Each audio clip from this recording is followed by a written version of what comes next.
the leper scholar versus Israel in Isaiah 53, a guilt offering. What is the Messiah's name? The rabbis said his name is the leper scholar, as it is written.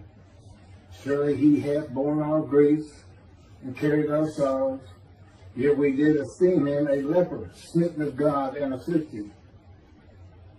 And that's from the Sanhedrin 98, small case D. The belief that Isaiah 53 describes the Jewish people as the man Israel, that is often attributed to Rashi, is now the prevalent teaching on the subject. Rabbis Singer of Outreach Judaism is one of the most followed on the internet, and his analysis of Isaiah 53 being Israel. His analysis is very similar to Christians, in that he believes the animal atonement and worship laws of the Torah are to be applied to a man. To men, actually, and women, and children of the Holocaust. The Christians call Jesus the unblemished Lamb of God. Rabbi Singer says the Jewish people who were murdered and slaughtered in the Holocaust were ram guilt offerings for the purpose which might prosper of having the Jewish people return to the Promised Land. That would be God's purpose that might prosper in chapter 53. Rabbi Singer's commentary from his Midrash, Isaiah 53, Jesus or Israel, on Isaiah 53:10. This is posted on a Facebook page. The end of it says, share this with all your friends. In other words, anybody can use it. So, yeah. And everybody should know that, by the way. You can't just use something that's on somebody's site. But if you're given the authorization to see it, it's okay, but you still can't purge or assign it. I'm a lawyer. I don't practice, but I am a lawyer, and I know these things. So, I'm just going to really deal with 53:10. I'm not going to go through his whole midrash or anything. It's the one verse that you can't just prove by physical evidence. He offered himself for guilt.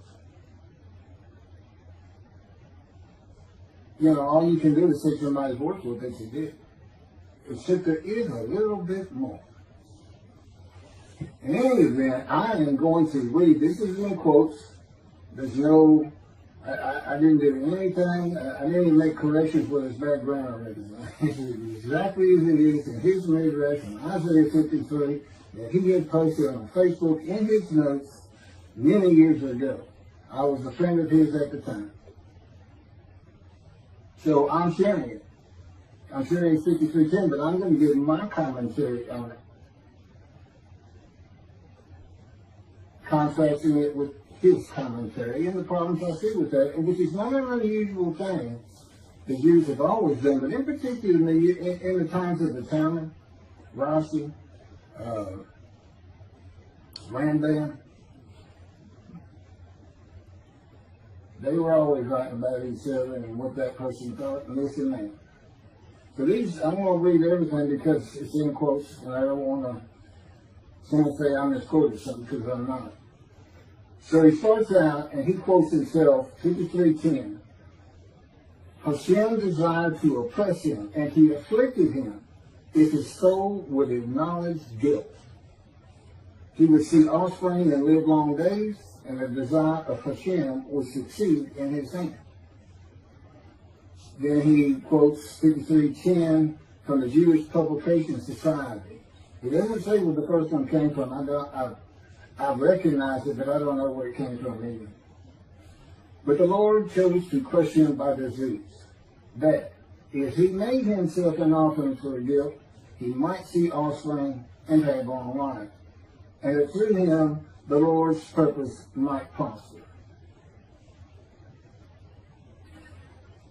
this translation by the Jewish Publication Society of the Hebrew into English began in, I believe it's 1956, from scratch. They did use old texts from the Talmud era. The Old Testament of the Christians is from a retranslation, and then into English. And translations are tough enough as it is without going through two instead of just directly one. And the rabbis and scholars on language who were involved with that process for many, many years began with the Leningrad Codex, the oldest Hebrew translation of the Hebrew, not translation, the oldest Hebrew Bible written in Hebrew. And they translated it. It's one that's been used for hundreds of years.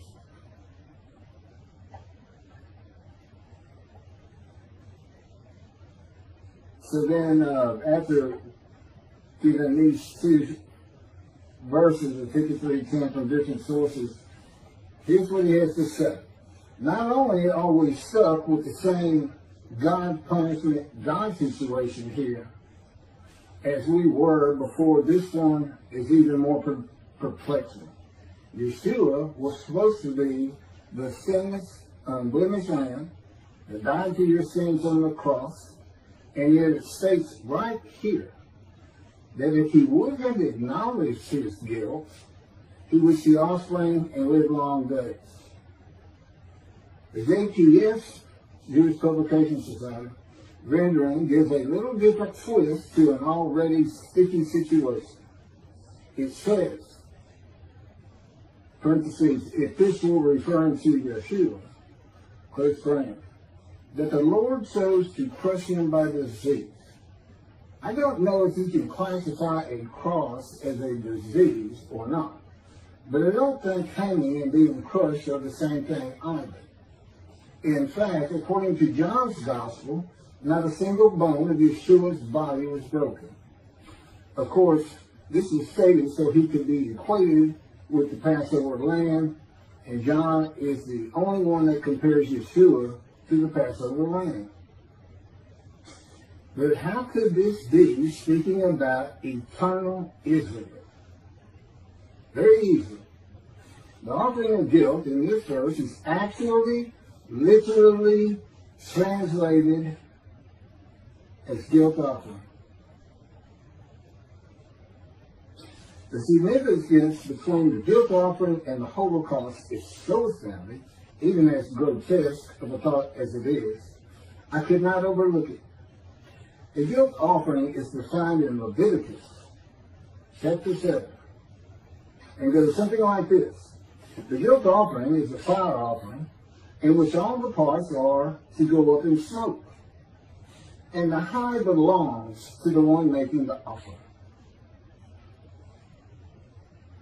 I mentioned before that during the Holocaust, Hitler not only burned Jews in the ovens of Auschwitz, but he also used their skins as lampshades and their hair as stuffing for pillows. He sacrificed these peoples on the altars of ovens and kept their hides as his portion, but not until he worked and starved them to death. So, after the atrocities of World War II, the Lord's purpose had prospered, because the land that was sworn to us is once again being inhabited by its rightful owners and is awaiting the final ingathering.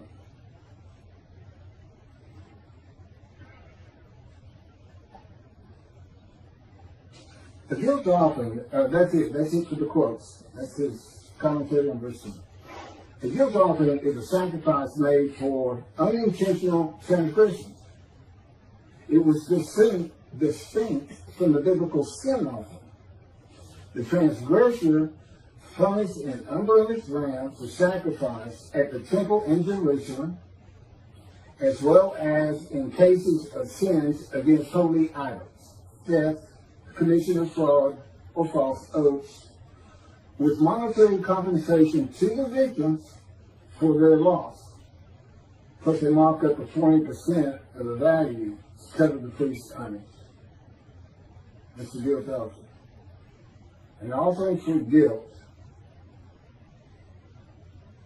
translated by the JPS, says he offered, God chose to crush him with his knee so that he would offer himself for guilt. That's the literal translation. The literal translated is he offered himself for guilt. Doesn't say anything about the guilt offering. Doesn't say he became the guilt offering. You got to the one. Doesn't say anything like that.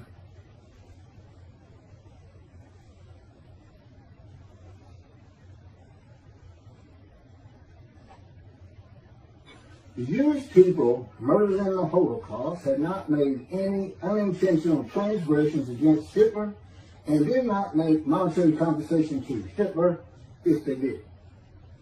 It is the people Israel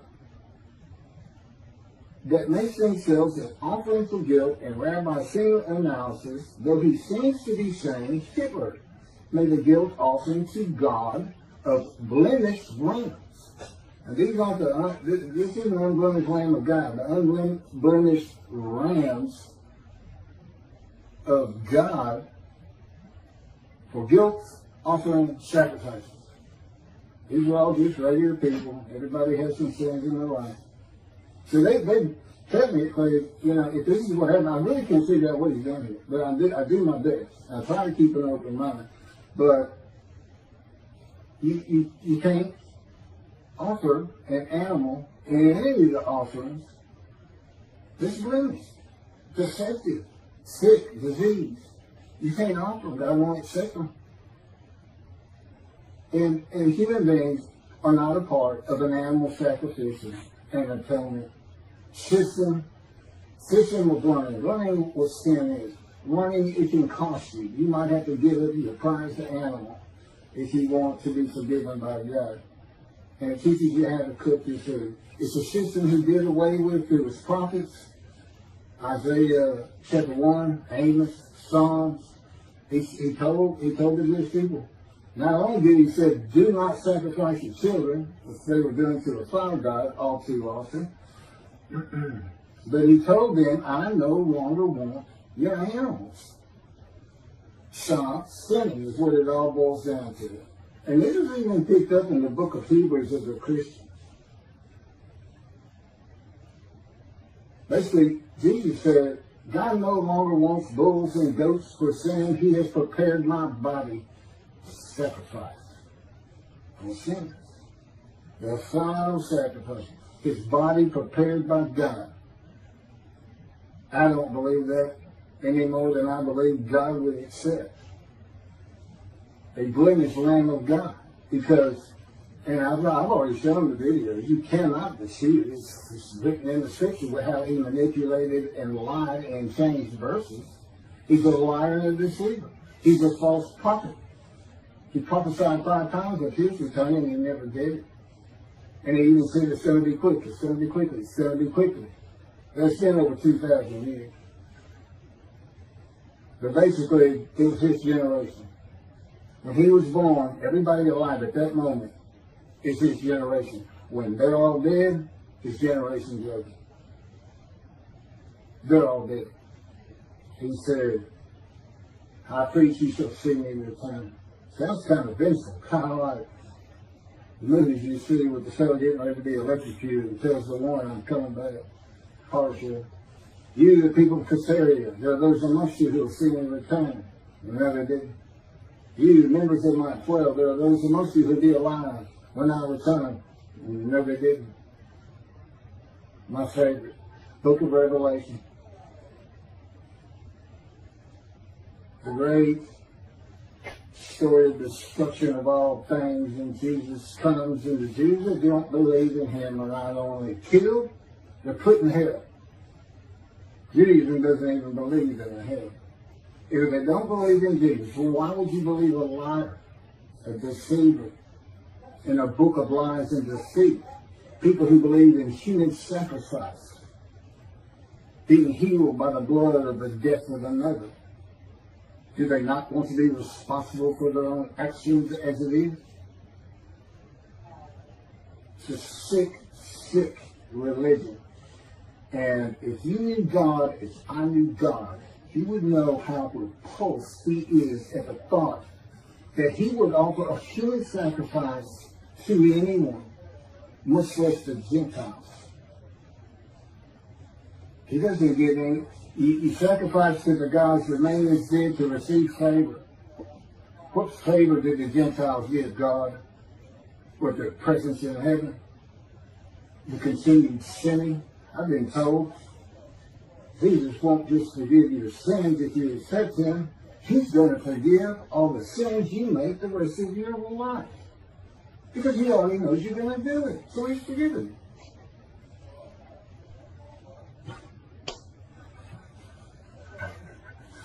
I walked out thinking to myself, I got carte blanche. I can go do anything. I accept this Jesus. But no, I don't accept Jesus. Indeed, I don't think he ever existed. I think he's a story. And I have good reason for that.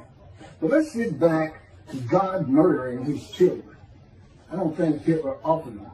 So here's these brands. Somebody had to offer them, so God's going to offer them. Not unlike he offered his son.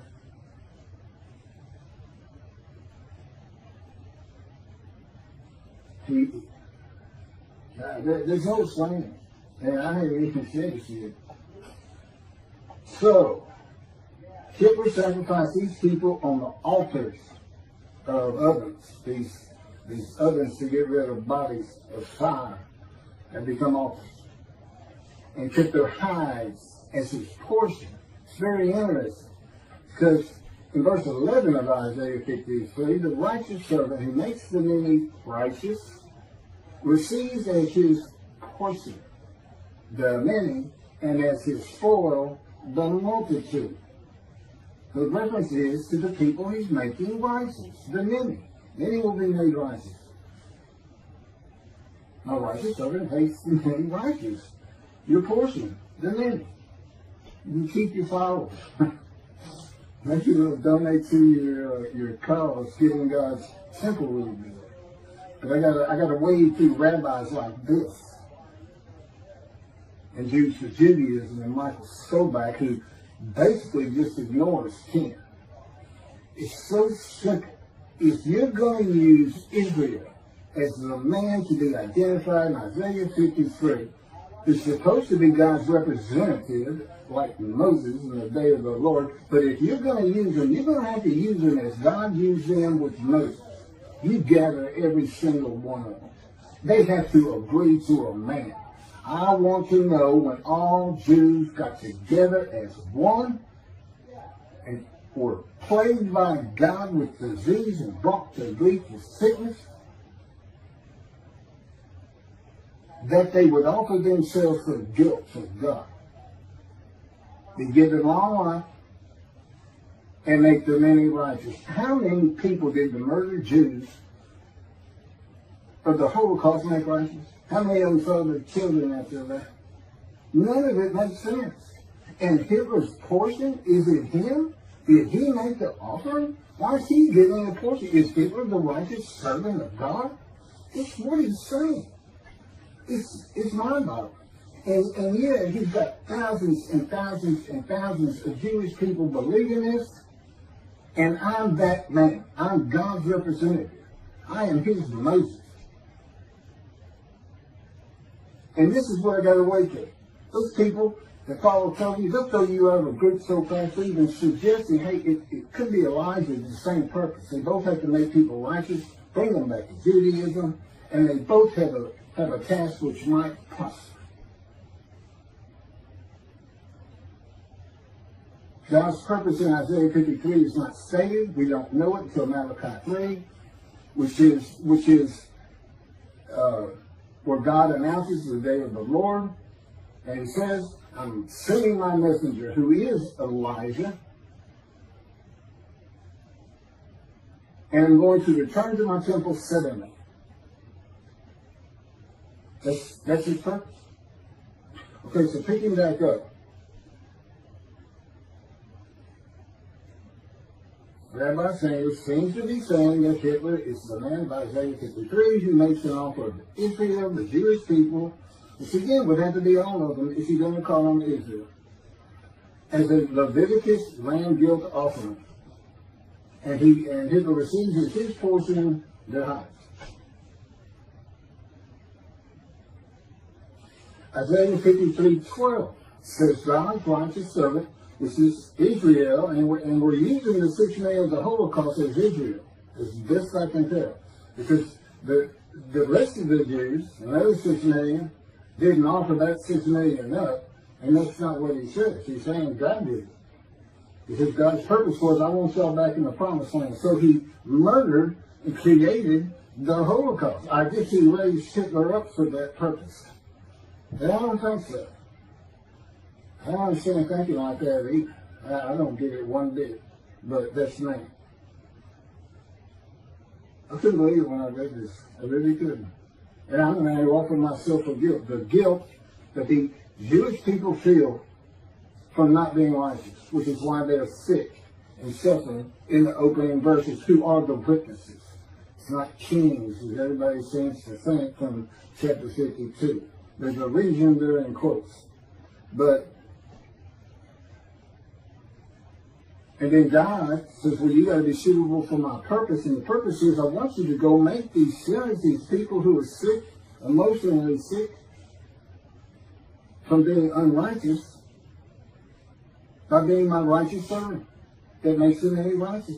But you got to be made ready. And I have a process you're not going to believe. It's like getting a cadet ready to be a Marine or a Navy SEAL, except multiply that by about 10 million.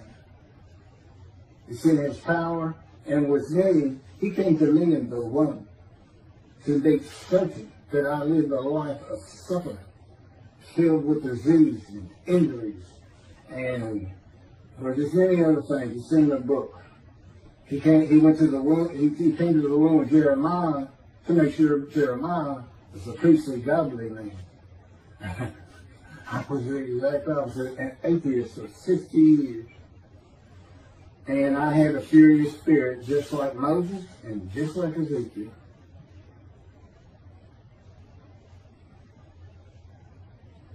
So, verse 12 of chapter 53 of Isaiah says, God's righteous servant is exposed to death. He is exposed to death by disease, from an affliction by God. God chose the person with disease. Then he says, well, I'm going to reward him because he was exposed to death. It's a disease. It's a sickness that can kill you. With me, it was cancer. There's other diseases that can kill you. Skin cancer, colon cancer, lung cancer, untreatable lung cancer. And here is my proof that I offered myself for guilt. I said early on, there's no physical proof, but there's some indirect proof. I was told I had no more than a month or so to live, to be prepared to die, based on pictures of my lungs, each one. Doctor said, you see those? This is after colon cancer and chemotherapy for colon cancer. That should have killed me. And he said, you see all those white spots all over your lung? He says, every one of them is cancer. It's growing cancer. It's still advanced, so you can see. It should have come in earlier on the colon cancer. So everybody get checked if you think you might have a problem, or when they say you should go get checked. And he said, this spread quite a while back. I don't know why they hadn't already picked it up. They didn't pick it up until after the colon chemo. And I haven't seen the doctor since that day. He just walked out there and turned to die. I quit work. Just walking everybody.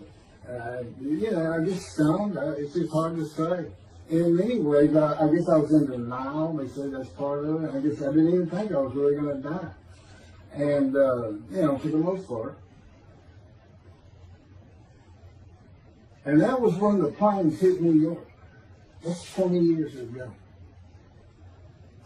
When I was 50, about 7 to 8 years after that, with the doctors, is when God first spoke to me. And again, I'd been an atheist for 50 years. I knew nothing. And one of the first things we did that week, he said, let's go to the bookstore. You need to buy a Talmud. My response was, what's a Talmud? I didn't know anything. I had kept away from religious people. And basically, he was with me. He made sure I did. He orchestrated many things in my life. Early on, he took me on visions 1, 2, 3 a week as part of the teaching and just starting out the preparation process before the pain started getting really bad, which has been up every year since. This is year 13 since it's 13. But as you can see, he was starting to make a little headway. 5 years teaching me, 5 years writing blogs, which are the chapters of my book, Isaiah 53 and the Day of the Lord, which is dictated to me by God, just as the life of the righteous servant of Isaiah 53. That's my life. And he dictated it. God is not ghostwriter. They're very interesting. And that's how I know all these things that all the great rabbis and the rabbis today didn't know about. That's not proof. Look at the proofs that Moses gave to the Israelites so they would believe that God had really sent him to have them released and brought back to the promised land. It's here in the Torah. Moses says, who am I? I did the same thing. Picking back up with this, I'm getting there to the end of it. So, exposure to death, that's not dying. The righteous of Israel does not die after the sickness they were given. Now, I don't know in the Holocaust when they were plagued with disease, if everybody had to be plagued before they were gassed and shot. I think the answer is no. I mean, and then to go out and teach this, there's no longer fits Isaiah 53. Man, the name instructs God. Because this is God's representative in the day of the Lord. And then it's so easy to find. Jeremiah, see a time is coming, the land blooms again. See it's after desolations. Go look at Isaiah 61. He talks about, he's not talking about the exiles, he's talking about the Russian dispersal in that chapter. The ruined cities and everything being restored. That's today. The temple era exiles that returned didn't do anything with the northern kingdom. It was inhabited by Gentiles. They didn't restore Israel. And I don't know, other than the temple, that they restored Jerusalem. But it's been restored today. See your time is coming. I'll make a new covenant with you. So there you have it. And the land blooms again, which simply put means that he will come back, and I'm going to come back. He's just waiting. I don't think he killed 6 million people, murdering them was horrendous atrocity I've ever thought of. To make them come back, that's not him at all.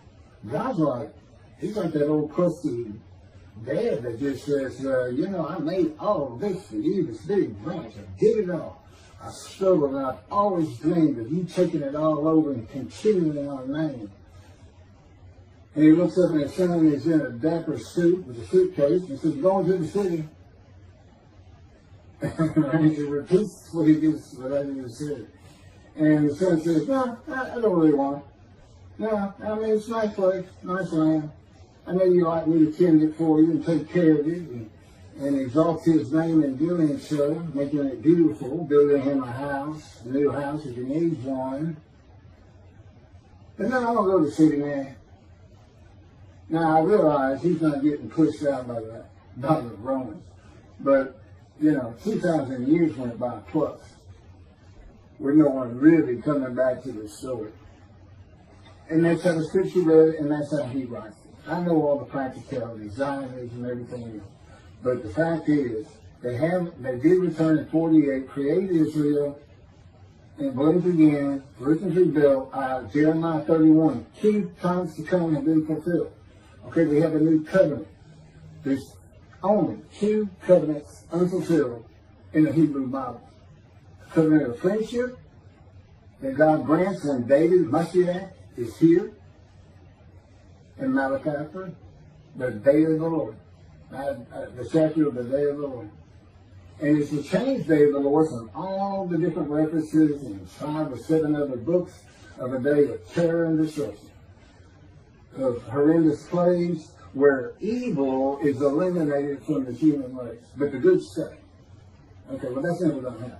That's not God's, that's just some story for antiquity, and even today. I mean, it's, you know, I watch zombie movies sometimes. Talking about the resurrection. I don't believe they did a resurrected. I have too much knowledge of science and medicine and just plain common sense. That's not happening. No Orthodox pray for the resurrection weekly because of Rambam. You've got 13 fundamental principles of Judaism. The 13th is belief. You have to have belief in the resurrection. But where are you going to put the million Israelites in the Exodus? Where are you going to put all their ancestors who were in Egypt for 400 years? People who didn't even cook the food. Because God had to teach them with the animal sacrificial and atonement law. Bring your animal to a fire. Now share in it. At least the priest teach it. It's better even if you're going to not drink the blood. Okay? Part of the laws, rules, and commandments. You're trying to cook it. You can drain it all you want. You need to cook it. And that's what that was about. And they did away with it. And even Jesus did that. God no longer wants animals for sin. He prepared a human body for it. That was never intended for a human body. And God knew what the Gentiles were going to do. They were going to come up with an unblemished land so they could get sin free. And that's why Isaiah 53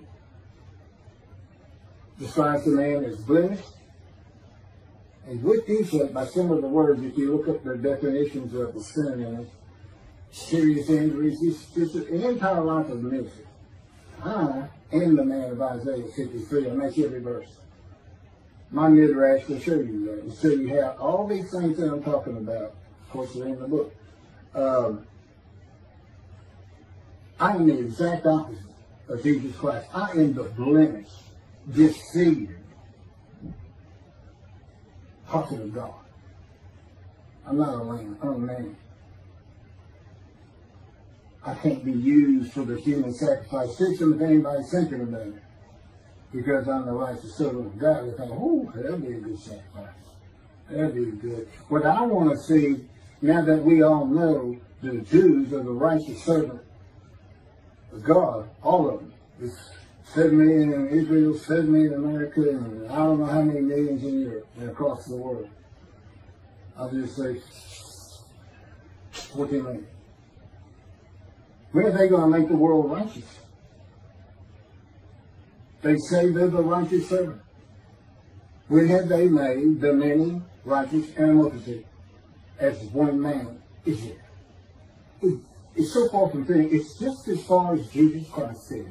They have taken this concept, him, and Jews for Judaism, Michael Sobach and his cohorts, have taken this concept and this idea, and they can't back it up one bit, and yet they have convinced, because of their unique personalities, very, very jovial, very nice to listen to, very intelligent, but with false teachings, and thousands of Jewish people believe this. It's Israel. I can't even mention it could be Elijah, much less a Gentile. But that is exactly what God did so he could have his vintage and vindication against Christianity by saying, you know what? My Isaiah 53 describes a Gentile. I come from Adam. I wasn't allowed to go through Adam with Moses.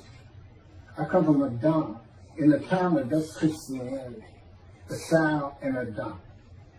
I'm coming from Christianity, and he says in chapter 63, and of the peoples, the Jewish people, none are with him. Comes with the Gentile. And it's for his vindication against the Christians because he knew what they were going to do. And Jesus is a Jew. He can't fit it. He's not from the stump of Jesse. He's from the felled ancestral tree. He can't be the man of chapter 11, the anointed, Moshiach who is described in 53. He can't be him for so many reasons. His lies and deceit.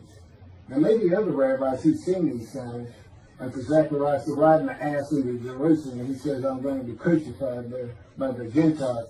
When you look it up, and he says, all the prophets like this have made.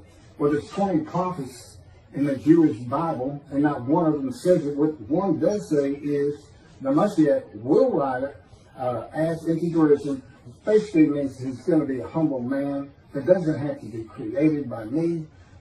God's making sure Moses ended up being the most humble man on earth. And I know why. It's because of how God treats you. But I got too much of David that I have to show in the purposes that I have. My spirit is still furious. But the good thing is, I don't feel the fury inside. He can have me talk like this, like I'm furious, and I'm fine. This stuff, I won't even hardly ever say anything. It's incredible. The stories I could tell people once this gets on, just sitting around there, for those who truly believe. And the evidence is overwhelming. Cannot believe it. It's really to tell me you didn't ever believe Moses. You and your ancestors would have died in Egypt. You would have gone, you'd have stayed. You can't use animal sacrifice for human beings. It's just mind-boggling. Absolutely mind-boggling. Okay, let me see where I'm at. I think I'm about done.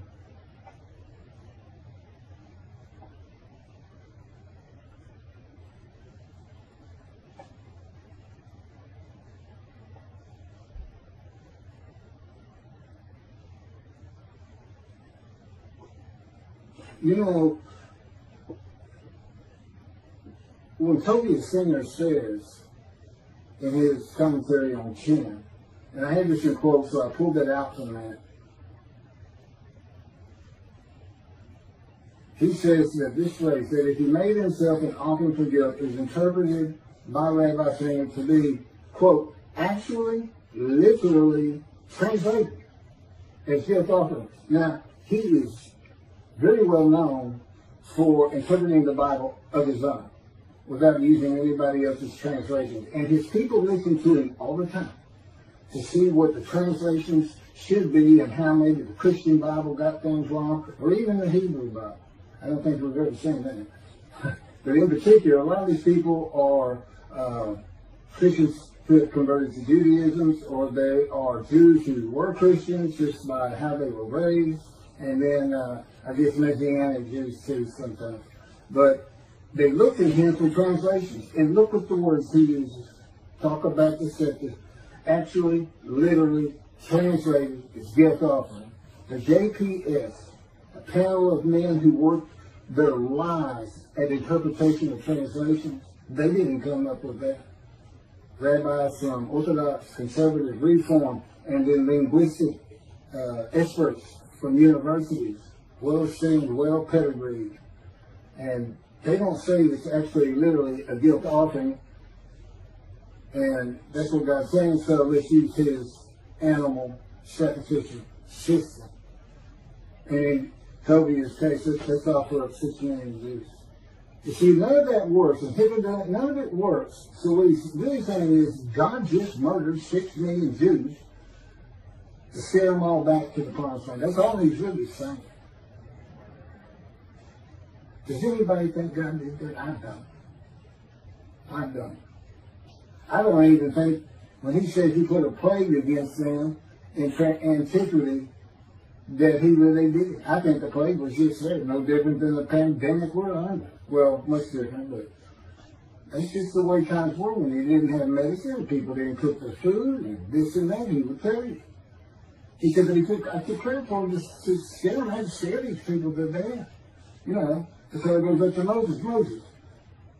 You go talk to them and come tell us what he says. We're all going to die. You feared God. But not today. Even Judaism is starting to get into the Christian thing of God wants a personal relationship with you. Well, you better go back to the mountain if you think that's true. That's not who he is. You're starting to associate him as a human being. That you want a relationship, that doesn't mean he does. That doesn't mean he doesn't want to do the things he says he's going to do for his creation. He's got a different perspective. He's not human.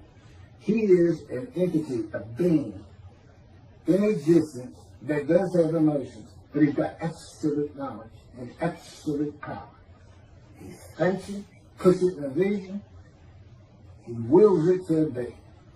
There is a process which goes by with his elements of the unseen, primarily his power. You know, we have all this water on earth, and Moses' name was pulled from watching this and that. Do you know that there's tiny microscopic particles of water, H2O, in outer space? He drew it with his power from the far corners of the universe to his planet. He decides everything, and that's just the way it is. And he doesn't care for the fact that the rabbis have decided to stay in antiquity in the Dark Ages. And anything those people came up with which fit their world, but can possibly fit our world, they need to change. He expected more of them. They dismissed. This is the record. I'm bringing it for him. That he orchestrates every single word from my mouth.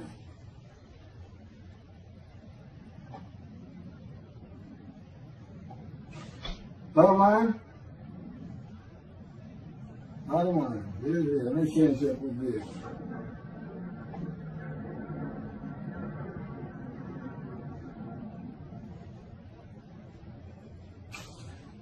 Who receives the long life? I want to know who receives the long life. Because it's not Hitler and it's not the victims of the Holocaust. Who receives the long life?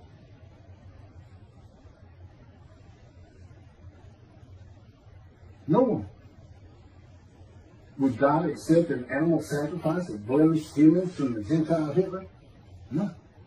He wouldn't. He doesn't accept human sacrifice, period. Were the much less lamb sacrifices for guilt. For being guilty of destroying self, stealing self, theft, this and that. It's not the guilt we're talking about. This verb and adverb, or verb and noun. This is the emotion guilt. They said they were sick. Okay, the man's called the righteous servant. What do you think happens? It's because they're sick, because they feel guilty of the sins they've made against God and in their lives and with their family. And they told their family up having an affair. Anything. Those are the people who are sick, who need to understand that God does work people of little faith. That God does do what he says he's going to do, and he does it in the manner he's always done it. He selects a man. And to the day of the Lord, he described him. He knew how difficult it was going to be in this age of secularism, atheism. You know, tell me I'm an atheist. But he taught me up well. And after the 5 years of learning, the 5 years of writing, we had a little over a year to put the first book together, Isaiah 53 and the Day of the Lord.